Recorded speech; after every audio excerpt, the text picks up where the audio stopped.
वास करते हैं। गणेश जी यहाँ के मालिक हैं। ये 4 दल का कवल है। यहाँ पर पृथ्वी तत्व पाया जाता है। उसके ऊपर इंद्रिय चक्र आता है। इंद्रिय चक्र में ब्रह्मा जी वास करते हैं। ये 6 दल का कवल है। यहाँ पर जल तत्व पाया जाता है। उसके ऊपर ये नाभि चक्र आता है। नाभि चक्र में विष्णु जी वास करते हैं। ये 8 दल का कवल है। यहाँ पर अग्नि तत्व पाया जाता है। उसके ऊपर ये हृदय चक्र आता है। हृदय चक्र में शिव जी वास करते हैं। ये 12 दल का कवल है। यहाँ पर वायु तत्व पाया जाता है। वास तो वो ऊपरी मंडलों में करते हैं, लेकिन उनका प्रकाश, उनकी किरणें इन चक्रों पर पड़ती है। उसी के ऊपर एक कंठ चक्र आता, यहाँ पर आद्या महाशक्ति की किरणें पड़ती है। और ये 16 दल का कवल है। और आप सबसे ऊपर, तुम्हारी जीवात्मा सबसे ऊपर दोनों आंखों के मध्य भाग में बैठी है, जहां पर देवियां बिंदी लगाती और पुरुष जहां टीका लगाते। ये बिंदी और टीका यहाँ इसीलिए लगाया जाता है क्योंकि यहाँ जीवात्मा बैठी है, उसका श्रृंगार किया जाता है। और कोई दूसरा कारण यहाँ बिंदी टीका लगाने का नहीं है। तो यहीं पर ये जीवात्मा, इसी को 10वां द्वार कहा गया। यहाँ पर ये 10वें द्वार पर ये जीवात्मा आपकी बैठी हुई है। तो यहीं पर जीवात्मा बैठ करके अपने प्रकाश को 9 दरवाजों में फैलाती है, जिससे आपका ये शरीर चलता, आपके हाथ चलते, पैर चलते, उंगलियां चलती। लेकिन जब आप भजन करोगे और घंटे शंख की आवाज को सुनोगे, तो उस आवाज में चुंबक है। वो आवाज आपको अपनी ओर खींचेगी। और जब खिंचाव होगा तो जीवात्मा का फैला हुआ प्रकाश 9 दरवाजों से सिमट करके यही 10वें दरवाजे पर इकट्ठा हो जाएगा, जहां पर जीवात्मा बैठी हुई। और जैसे ही पूरा प्रकाश सिमट कर यहाँ इकट्ठा हुआ, तुरंत शब्द जीवात्मा को खींच करके इस शरीर से बाहर कर दे। फिर आप अपनी आंखों से देखिएगा कि हमारा शरीर ये पड़ा और हम ये खड़े। आप अपने ही शरीर से अलग हो जाओगे। प्रेमी भाई बहनों, जैसे चिड़िया होती है, चिड़िया घोंसले से निकल करके आसमानों की उड़ान भरती है, शाम को फिर अपने घोंसले में आ जाती। ऐसे ही तुम्हारी जीवात्मा इस शरीर रूपी घोंसले से निकल करके ब्रह्मांडों की सैर करेगी, देवी देवताओं के दर्शन करेगी और घूम करके फिर अपने शरीर में वापस चली जाएगी।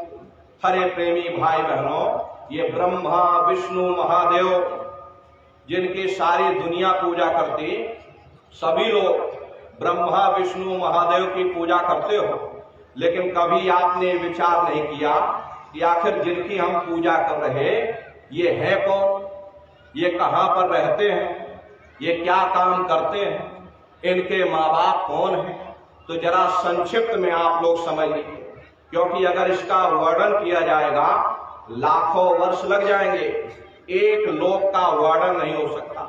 लेकिन संक्षिप्त में आपको बताया जा रहा कि किन किन मंडलों को पार करते हुए जीवात्मा अपने 5वें मंडल पर यानी सचखंड में पहुंचेगी। तो प्रेमी भाई बहनों, जब आप शरीर रूपी घोंसले से बाहर निकल जाओगे, तो उसी घंटे शंख की आवाज को पकड़ करके ये जीवात्मा ब्रह्मांडों की चढ़ाई करेगी। ये सूरज चांद सितारों को पार करने के बाद सबसे पहले जो आपको लोक मिलेगा, उसे महात्माओं ने शिवलोक कहा। शिवलोक तमोगुणी स्थान है। वहां के मालिक शिव जी हैं। वो पार्वती जी के साथ उस लोक में विराजमान है। चैतन्य धार जो ऊपर से आ रही, जिसे महात्माओं ने गंगा कहा, वो अपना केंद्र बिंदु शिवलोक को बनाती है। इसीलिए शिव जी की जटा में गंगा दर्शाई जाती है। प्रेमी भाई बहनों, इस लोक में असंख्यों जीवात्माएं रहती। ये सभी जीवात्माएं शिव स्वरूप में मौजूद होती हैं। जब आप वहां पहुंचोगे और शिव जी का प्रत्यक्ष दर्शन करोगे, तो आपका स्वरूप भी शिव के समान यानी कि शिव स्वरूप हो जाएगा।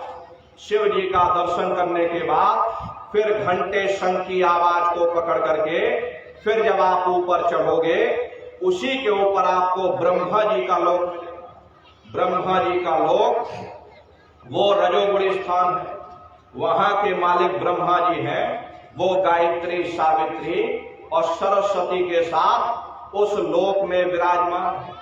वहां पर वेद ध्वनियां सदा उस लोक में चारण होती रहती है।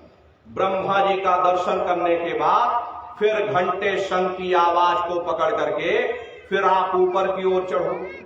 घंटे शंख की आवाज को पकड़ करके रखना पड़ता है।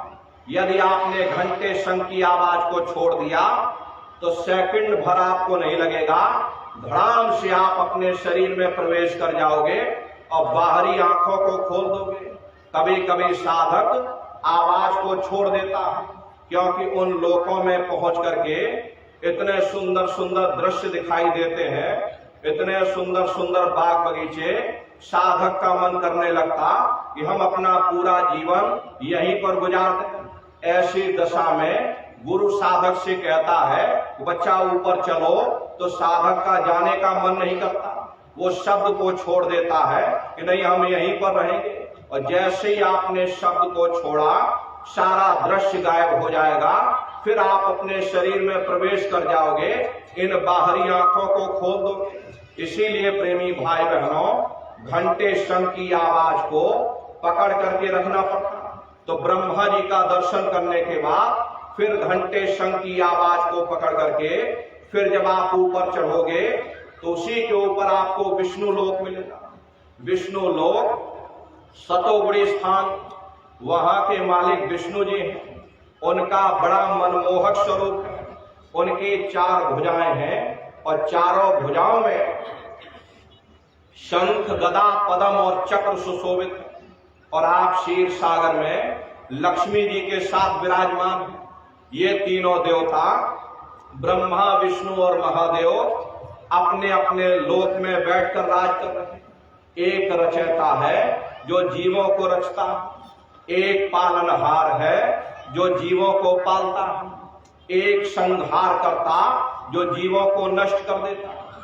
प्रेमी भाई बहनों, एक का काम है घड़े को बनाना, एक का काम है घड़े की सुरक्षा करना, और एक का काम है घड़े को फोड़ देना। इनकी जो माता है वो आद्या महाशक्ति है। ब्रह्मा, विष्णु, महादेव लोक के ऊपर वो आद्या महाशक्ति का लोक है। उसी लोक को पार करने के बाद सबसे पहला देश आपको मिलेगा, या यूं कह लीजिए कि पहली राजधानी आपको मिलेगी जिसे महात्माओं ने सहस दल कवल कहा। वो राजधानी है, ये ब्रह्मा, विष्णु, महादेव के जो लोक हैं उस राजधानी के अंतर्गत आने वाले जिले हैं। प्रेमी भाई बहनों, राजधानी का जो मालिक है वो निरंजन भगवान है। ये ब्रह्मा, विष्णु, महादेव ये निरंजन भगवान के ही पुत्र हैं। और ये आद्या महाशक्ति ये निरंजन भगवान की अर्धांगिनी। निरंजन भगवान स्वयं तीनों लोकों के मालिक हैं। उन्हीं को त्रिलोकीनाथ कहा गया। हिंदू उन्हीं को परमात्मा कहते हैं, मुसलमान उन्हीं को खुदा कहते हैं, ईसाई उन्हीं को गॉड कहते हैं। प्रेमी भाई बहनों, ये जल एक है, चाहे इसे आप नीर कह लो, चाहे पानी कह लो, चाहे वाटर कह लो। ऐसे ही प्रेमी भाई, वो परमात्मा, वो खुदा, वो निरंजन भगवान। घंटे और शंख की आवाज जो हर इंसान के अंदर गूंज रही, वो आवाज उन्हीं के मुखार बिंद से हो रही। निरंजन भगवान का जो स्वरूप है वो ज्योतिष स्वरूप है। 1000 बाती की अखंड ज्योति वहां पर बराबर जल रही। अरे हम आप यहाँ ज्योत जलाते हैं, इस ज्योत में तेल की जरूरत पड़ती, बाती की जरूरत पड़ती, लेकिन वो अखंड ज्योति ऐसी है जिसमें ना तेल की जरूरत और ना बाती की जरूरत। पलटू साहब ने जिक्र किया कि उल्टा कुआ गगन में और तिस्में जरे चिराग, तिस्में जरे चिराग, बिना रोगन बिन बाती, और 6 ऋतु 12 मास जरत रहे दिन राती। सतगुरु मिले जो होए ताहि की नजर में आवे, और बिन सतगुरु नहीं कोई वह को दर्शन। वो अखंड ज्योति ऐसी है जिससे पूरा ब्रह्मांड प्रकाशवान हो रहा। न जाने कितने ऋषि मुनि, न जाने कितने पीर पैगंबर औलिया उस ज्योत पर कुर्बान हुए बैठे। जितनी भी अवतारी शक्तियां आई, राम आए, राम को वहीं से नीचे उतारा गया। इसीलिए उस देश को अयोध्या नगरी कहा जाता। और जितने देवी देवता, ब्रह्मा विष्णु महादेव, आग की उत्पत्ति वहीं से। वहां के धनी का दर्शन करने के बाद फिर यही जीवात्मा दूसरे मंडल के शब्द को पकड़कर दूसरे मंडल की चढ़ाई करते हैं। श्याम तज श्वेत को गहना, सुरत को तान धुन सुनना, और बंक के द्वार धस बैठो और त्रिपुटी जाए कल। उसी के ऊपर दूसरा देश आता जिसे महात्माओं ने त्रिपुटी देश कहा। वहां के जो मालिक हैं वो ब्रह्म है।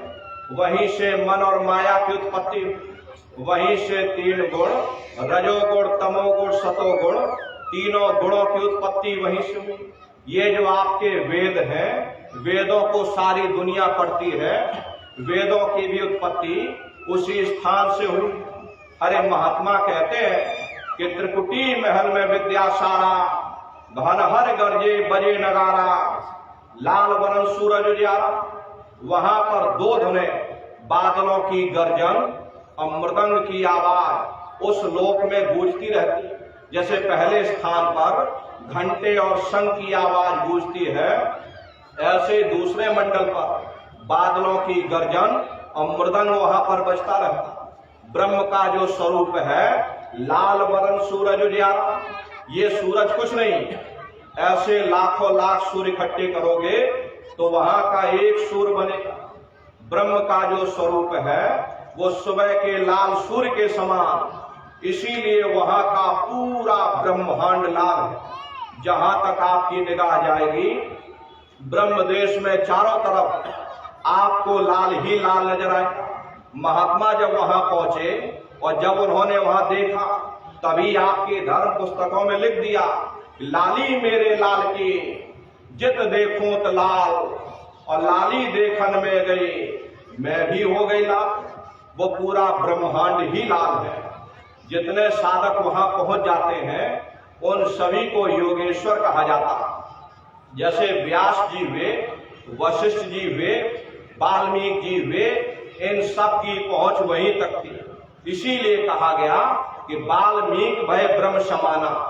जब इनकी जीवात्मा वहां पहुंची और जब इन्होंने ब्रह्म का दर्शन किया तो इनका स्वरूप भी ब्रह्म के समान यानी ब्रह्म स्वरूप हो गया। तो जितने साधक वहां पहुंच जाते हैं उन सभी को योगेश्वर कहा जाता। योगेश्वर भगवान श्री कृष्ण उसी देश में वास करते। ये जो ब्रह्म देश है वो श्री कृष्ण भगवान का ही देश है। श्री कृष्ण भगवान वहीं पर रहते हैं। ये बाहर की जन्माष्टमी नहीं है जो आप लोग मनाते हो। महात्माओं ने कहा था भाई सही मायने में तुम जन्माष्टमी कब मनाओगे? जब तुम्हारी जीवात्मा 5 तत्व जल पृथ्वी अग्नि वायु आकाश और 3 गुण रजोगुण तमोगुण सतोगुण 5 तत्व और 3 गुणों से परे होकर के ब्रह्म देश में पहुंच करके जब कृष्ण भगवान का साक्षात्कार कर लोगे तब सही मायने में जन्म अष्टमी मनाई जाएगी। प्रेमी भाई बहनों, कृष्ण भगवान का दर्शन करने के बाद फिर यही जीवात्मा तीसरे मंडल के शब्द को पकड़ करके तीसरे मंडल की चढ़ाई करती है। आगे पहुंची सुन झंकार, ररंकार धुन सुनी पुकार, आगे श्वेत शून्य है भाई और मान सरोवर पैठ नहाई। उसी के ऊपर तीसरा देश आता जिसे महात्माओं ने शून्य देश कहा। उसी को रारंग देश कहा जाता, उसी को अक्षर और नेति कहा जाता। वहां के जो मालिक हैं वो रारंग पुरुष यानी कि पार ब्रह्म पुरुष है। वहां किंगरी और सारंगी 2 धुनें उस लोक में गूंजती रहती। और पार ब्रह्म पुरुष का जो स्वरूप है वो पूर्णमासी के चंद्रमा के समान बड़ा ही मनमोहक स्वरूप है। इसी स्थान पर प्रेमी भाई बहनों एक बहुत बड़ा अमृत का सरोवर बना है जिसे महात्माओं ने मान सरोवर कहा। जब तुम्हारी ये जीवात्मा उस मानसरोवर में स्नान कर लेगी तो जन्म जन्मांतरों के मैले पाप कर्म साफ हो जाएंगे। अरे यहाँ के पानी से तुम्हारे कर्मों की सफाई नहीं होने वाली। ये बाहर का पानी तुम्हारे शरीर के मैल को धो सकता है, लेकिन जो पापों का मैल है, जो अंतःकरण में गंदगी जमा, वो जब साफ होगी, जब आप तीसरे मंडल पर पहुंच करके उस गंगा में डुबकी लगाओगे। उसमें स्नान करने के बाद ये जीवात्मा हंस रूप हो जाती। हंसन मिले हंसा हो जाए, मिले जो अमी हारा है। जीवात्मा का खुद का प्रकाश अमृत के सरोवर में स्नान करने के बाद 16 सूर्य के बराबर हो जाता। तब फिर यही जीवात्मा चौथे मंडल के शब्द को पकड़ करके चौथे मंडल की चढ़ाई करती है। 2 पर्वत के संग निहारो और भंवर गुफा के संत पुकारो। 2 पर्वतों को पार करने के बाद वो बड़ा सुंदर देश आता, जिसे महात्माओं ने भंवर गुफा कहा। वहां के जो मालिक हैं वो सोहंग पुरुष है। वहां बंसी यानी मुरली की मधुर ध्वनियां सदा उस लोक में उच्चारण होती रहती।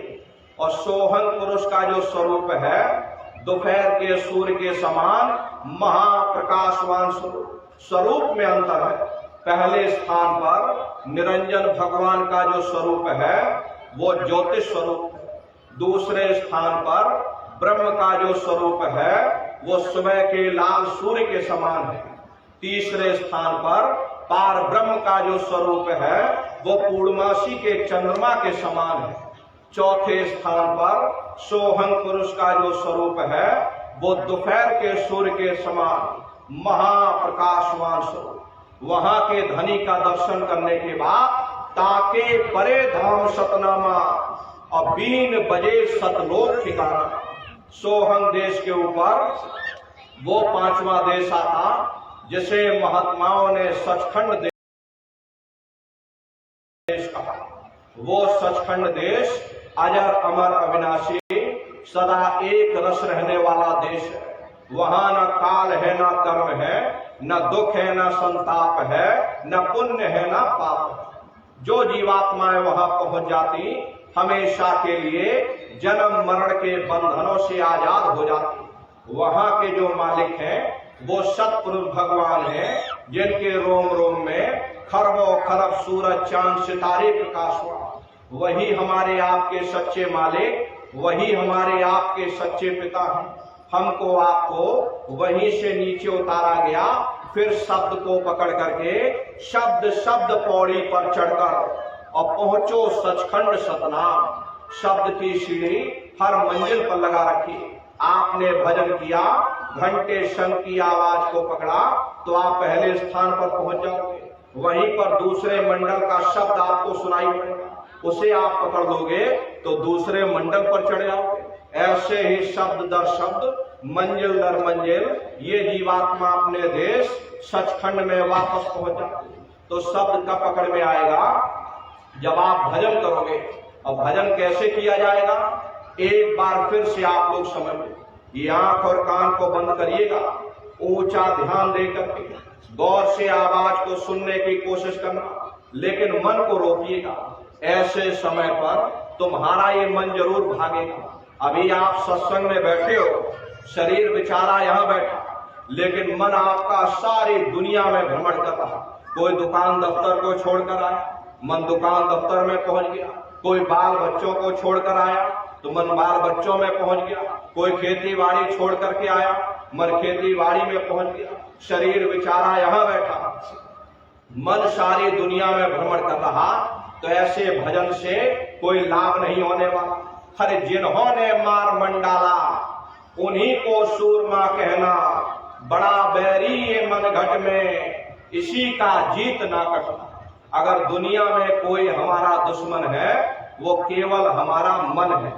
ये मन रूपी रावण कब मरेगा, जब 9 द्वारों पर फतेह हासिल करके तुम यहाँ 10वें द्वार पर चढ़ जाओगे, तब सही मायने में दशहरा मनाई जाएगी। ये बाहर की दशहरा नहीं है जो लकड़ी का रावण आप बना देते हो, फूंक फाक करके घर चले जाते, कहते भाई हमने रावण मार दिया। महात्माओं ने कहा था भाई सही मायने में दशहरा कब मनाई जाएगी, विजयदशमी कब मनाई जाएगी, जब 9 द्वारों पर फतेह हासिल करके तुम यहाँ 10वें द्वार पर चढ़ जाओगे, तब सही मायने में विजयदशमी मनाई जाएगी। तब ये मन रूपी रावण मरेगा, तब तुम्हारी ये जीवात्मा, इसी जीवात्मा को महात्माओं ने राम कहा। अरे आपकी धर्म पुस्तकों में लिखा है, एक राम दशरथ का बेटा, एक राम घट घट में लेटा, एक राम का सकल पसारा, एक राम है सबसे न्यारा। एक वो राम है जो अयोध्या के वासी हैं, और एक राम घट घट में लेटे, यानी हमारी आपकी जीवात्मा जो हर एक के अंदर मौजूद है। महात्माओं ने कहा भाई एक वो राम है, और एक राम का सकल पसारा, यानी पहले स्थान के मालिक वो निरंजन भगवान, जिनको दुनिया त्रिलोकीनाथ कहती, जिनका ये पूरा पसारा पूरा संसार है। महात्माओं ने कहा भाई एक वो राम है, और एक राम है सबसे न्यारा, 5वें स्थान के मालिक वो सतपुरुष भगवान जो हमारे आपके सच्चे पिता हैं। महात्माओं ने कहा भाई एक वो राम है। तो महात्मा तो उस राम की महिमा गाते हैं। जब ये मन रूपी रावण मर जाएगा, तब ये जीवात्मा ये राम शब्द को पकड़ करके पहले स्थान पर निरंजन भगवान के देश में, यानी अयोध्या नगरी में पहुंचेगी। वहां पर जब निरंजन भगवान के स्वरूप का, यानी ज्योतिष स्वरूप का दर्शन करेगी, तब सही मायने में दिवाली मनाई जाएगी। ये महात्माओं का अपना एक आध्यात्मिक उद्देश्य रहा।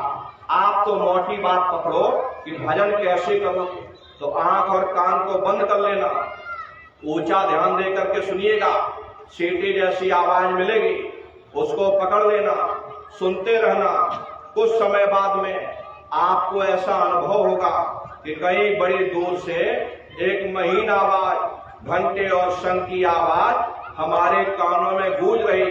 जब घंटे शंख की आवाज आपको सुनाई पड़ने लग जाए, तब आप सीटी की आवाज को छोड़ देना और घंटे शंख की आवाज को पकड़ लेना। एक बार प्रेमी भाई बहनों, आप उस आवाज को पकड़ लो, फिर वो आवाज आपको नहीं छोड़ेगी। खींच करके शरीर से बाहर करो, फिर रोज आना, रोज जाना, रोज ब्रह्मांडों की सैर करना, रोज देवी देवताओं के दर्शन करना, रोज राम के दर्शन करना, रोज कृष्ण के दर्शन करना। अभी तो आप नकल में फंसे हो, असल पूजा नहीं है। अभी आप नकल में फंसे। हर अपनी बुद्धि से विचार करो। ये बंबई में बैठे बड़े बड़े कलाकार, और कोई कलाकार राम बन जाता, और कोई कलाकार कृष्ण बन जाता। बाजारों में उनके बड़े बड़े फोटो छप जाते, आप उनके फोटो खरीद करके घर के कोने में टांग देते हो। सुबह शाम नहा धोकर पूजा आरती करते हो। अरे आप तो घर में उनकी पूजा कर रहे हैं, वो बंबई में बैठकर मुर्गा मुर्गी खा रहे हैं। ये कितनी बड़ी अज्ञानता। महात्माओं ने कहा राम भी तुम्हारे अंदर, कृष्ण भी तुम्हारे अंदर, चलो अंदर चलो, अंदर चल करके उनका दर्शन दीदार करो। तो सुमरन, ध्यान और भजन, ये 3 क्रियाएं आपको बताई गई। नित्य नियम से आप लोग करिएगा। रास्ता बिल्कुल सच्चा है, आप करोगे, आपको अनुभव होगा, दिखाई भी देगा और सुनाई भी पड़ेगा। लेकिन इतना ध्यान रखिएगा, जो भी आपको दिखाई या सुनाई पड़े किसी को बताइएगा नहीं। बहुत से प्रेमी गलती कर देते। उस समय आपको इतनी खुशी होगी कि खुशी के मारे आप हजम नहीं कर पाओगे, और दूसरों को बोल दोगे कि हमको ऐसे ऐसे ब्रह्मांड दिखाई दे रहे हैं, नदी, पेड़, पहाड़, झरने दिखाई दे रहे हैं। अगर आपने बता दिया, वो ऊपर बैठा हुआ वहीं से बंद कर देगा, फिर दिखाई सुनाई देना हमेशा के लिए बंद हो जाए। ये गूंगे की मिठाई है, ये परमार्थी दौलत है। अरे आप अपनी दौलत को घर में कितना छिपा करके रखते हो। कोई बाजार में ढिंडोरा नहीं पीटता कि मेरे घर में इतनी दौलत रखी। अगर ढिंडोरा पीटोगे, चोर चोरी कर ले जाएगा। ऐसे वो परमार्थी दौलत है, जितना उसको छिपा करके रखोगे उतना रास्ता खुलता चला जाएगा। तो भजन, ध्यान, सुमरन नित्य नियम से आप लोग करिएगा। उस मालिक को पाने के लिए घर बार छोड़ने की जरूरत नहीं, बाल बच्चों को छोड़ने की जरूरत नहीं, समाज छोड़ने की जरूरत नहीं, जात बिरादरी बदलने की जरूरत नहीं। ये जात पात के रगड़े झगड़े ये हमारे अपने नहीं है, ये सिर्फ हमारे मन की खुराफात है। अरे आप सभी लोग बुद्धिमान हो, पढ़े लिखे व्यक्ति हो, अपनी अपनी बुद्धि से आप सभी लोग विचार करिएगा। जब गुरु नानक साहब नहीं आए थे तब कोई सिख नहीं था, जब मोहम्मद साहब नहीं आए थे तब कोई मुसलमान नहीं था, जब ईसा मसीह साहब नहीं आए थे तब कोई ईसाई नहीं था, और पीछे लौटते चले जाओ तो केवल मनुष्य ही मनुष्य रह जाते। ये रगड़े झगड़े किसने पैदा किए? ये हमने आपने पैदा किए। किसके लिए? केवल अपने स्वार्थ के लिए। हरे नर नारियों, दुनिया में कोई भी महात्मा यहाँ न कोई कौम मनाने आता, न कोई महात्मा यहाँ मजहब चलाने आते, और न कोई महात्मा हमारे आपके हाथों में ये डंडे और तलवारें देने के लिए आते। अरे आप तो सच्चा मार्ग, सनातन मार्ग समझाने के लिए इस धरा भूमि पर शरीर रूप में अवतरित होते। ये जितने हमारे मजहब हैं, इनके जितने रीत रिवाज, जितना रहन सहन का तरीका और जितनी शरीयतें हैं, हमें जरूर अलग अलग नजर आती, लेकिन उसके अंदर जो रूहानियत है वो रूहानियत असलियत है। वो हर मजहब की तह के अंदर एक ही चीज होती। संत महात्मा केवल उस रूहानियत को समझाने के लिए आते। रूहानियत और शरीयत का आपस में वैसा ही रिश्ता होता है जैसा कि जेवरों के डिब्बों के साथ होता है। कीमत जेवरों की होती है, डिब्बों की नहीं। हर तलवार को काम आनी होती, म्यान को नहीं। ठीक उसी प्रकार से हमें जो कुछ भी प्राप्त होगा उस रूहानियत से प्राप्त होगा। जब हम रूहानियत से दूर हो जाते तो आहिस्ता आहिस्ता हम शरीयत के कैदी बन जाते, शरीयत के गुलाम बन जाते। वो शरीयत धर्म के ठेकेदारों के हाथों में चली जाती, वे हमें बाहर मुखी कर देते, कर्म कांडों में उलझा देते। न किसी को रूहानियत की समझ होती है और ना ही कोई समझाने की कोशिश करता। इसीलिए महात्मा हम जीवों को समझाते हैं, भाई उस मालिक को पाने के लिए तुम्हें जात पात बदलने की जरूरत नहीं, तुम्हें घर बार छोड़ने की जरूरत नहीं, तुम्हें बाल बच्चे छोड़ने की जरूरत नहीं, तुम्हें जंगलों पहाड़ों में भटकने की जरूरत नहीं, तुम्हें साधु सन्यासी बाबा बनने की जरूरत नहीं। अरे भाई तुम अपने अपने घर परिवार में रहो, अपने अपने बाल बच्चों के साथ रहो, मेहनत और ईमानदारी से काम करो, और 24 घंटे में घंटा 2 घंटा अपनी जीवात्मा के कल्याण के लिए सुरत शब्द नाम की कमाई यानी सुमरन ध्यान और भजन करिए। हरे नर नारियों, यही दौलत तुम्हारे काम आएगी, बाकी सब यहीं पड़ा रह जाए। बड़े बड़े राजे महाराजे आए, सारी जिंदगी उन्होंने किला बनाते बनाते गुजार दिया। आज उनके किलों को जाकर देखो, आज खंडहर बने पड़े हुए। विश्व विजेता सिकंदर सारी दुनिया पर राज करने का ख्वाब देखता था, वो भी मुट्ठी खोल करके चला गया। कोई क्या साथ लेकर जाएगा? जो चीज तुम्हारे साथ में जाने वाली वो केवल परमात्मा की भक्ति है। इसलिए नर नारियों, वो दौलत कमा लो जो अंत समय में तुम्हारे काम आए। प्रेमी भाई बहनों, हम आप यहाँ पर आए हैं, मान लो हम आप यहाँ सत्संग में आए तो पूरा बंदोबस्त करके चले हो, भाई आखिर कहाँ पर सत्संग हो रहा, हमको कहाँ सत्संग सुनने जाना है। अरे साइकिल से जाना है या मोटरसाइकिल से जाना है, रास्ते के लिए क्या क्या सामान ले जाना, कहीं बरसात हो गई तो छाता भी रखो, थोड़ा पानी पीने के लिए रखो, पूरा बंदोबस्त करके चले हो। लेकिन आप ये कैसे भूल गए कि शरीर को छोड़ करके तुम्हें कहीं और भी जाना है। किस राह जाना, कैसे जाना, कहाँ जाना, रास्ते के लिए क्या क्या सामान ले जाना, कभी हम लोग विचार ही नहीं करते। मोह माया की गफलत में मनुष्य की अकल मारी गई, मनुष्य कभी विचार ही नहीं करता। इसलिए प्रेमी भाई बहनों, वो दौलत कमा लो जो अंत समय में तुम्हारे काम आवे। दुनिया की दौलत ये सब यहीं पड़ी रह जाएगी। सुई की एक नोक भी तुम्हारे साथ में जाने वाली नहीं।